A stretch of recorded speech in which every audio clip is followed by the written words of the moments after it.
नवंबर 2024 report एवं सूचकांक।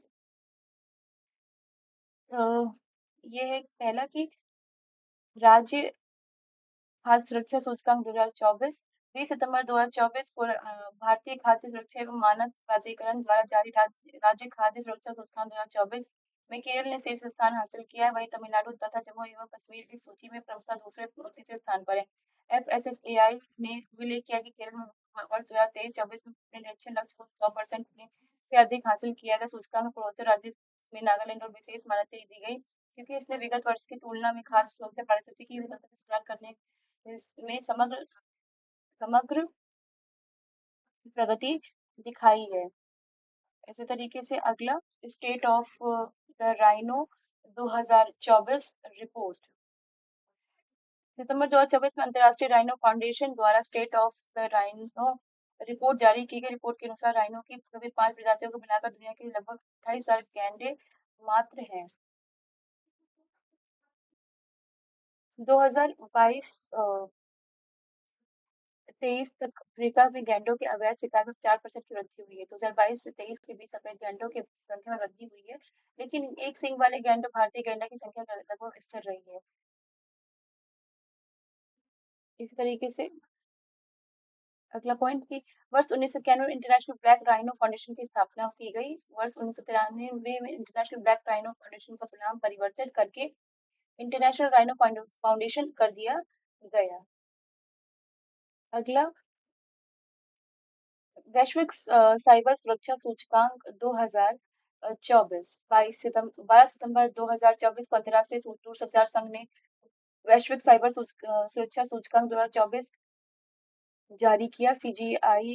GCI का यह 5वां संस्करण 5 स्तंभों में देश स्तरीय साइबर सुरक्षा प्रतिबद्धताओं का मूल्यांकन करता है। यह सूचकांक देशों की साइबर सुरक्षा प्रगति का आकलन करने के लिए नई 5 स्तरीय विशिष्ट प्रणाली का प्रयोग करता है।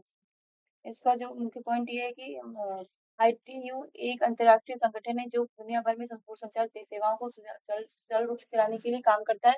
इसकी स्थापना 17 मई 1865 को पेरिस में हुई थी। इसका मुख्यालय जिनेवा स्विट्जरलैंड में स्थित है। अगला भविष्य में संभावित महामारी की तैयारियों पर नीति आयोग की रिपोर्ट। 11 सितंबर 2024 को नीति आयोग ने भविष्य में संभावित महामारी की तैयारी और आपातकालीन प्रतिक्रिया कार्रवाई के लिए रूपरेखा शीर्षक के इसे एक विशेषज्ञ समूह की रिपोर्ट जारी की। रिपोर्ट में विशेषज्ञ समूह ने देश को भविष्य में किसी भी सार्वजनिक स्वास्थ्य आपातकालीन महामारी की तैयार रहने और त्वरित प्रतिक्रिया प्रणाली बनाने के लिए योजना प्रदान की। इस समूह ने कोविड-19 के अनुभव से सीखेगा सबक को सामने आई दुनिया को विश्लेषण किया। रिपोर्ट में चेतावनी दी गई कि भविष्य में 75% सार्वजनिक स्वास्थ्य खतरे जानवरों से फैलने वाली बीमारियां से होंगे। इनके लिए वन हेल्थ अप्रोच अपनाने पर जोर दिया गया है।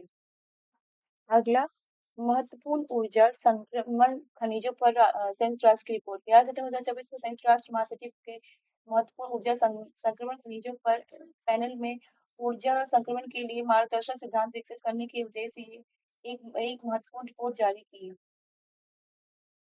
ऊर्जा संक्रमण के लिए संसाधन जुटाना महत्वपूर्ण ऊर्जा संक्रमण खनिजों के लिए को समानता और न्याय की दिशा में ले जाने के सिद्धांत नामक इस रिपोर्ट में 7 प्रमुख मार्गदर्शक सिद्धांतों और 5 कार्यान्वयन योग्य सिफारिशों की रूपरेखा प्रस्तुत की गई जो न्याय और समानता के आधार पर नवीनकरणीय क्रांति का समर्थन करती है।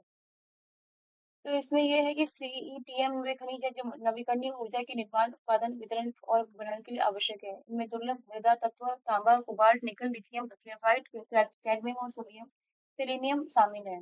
अगला हेल्थ डायनामिक्स ऑफ इंडिया 2022-23।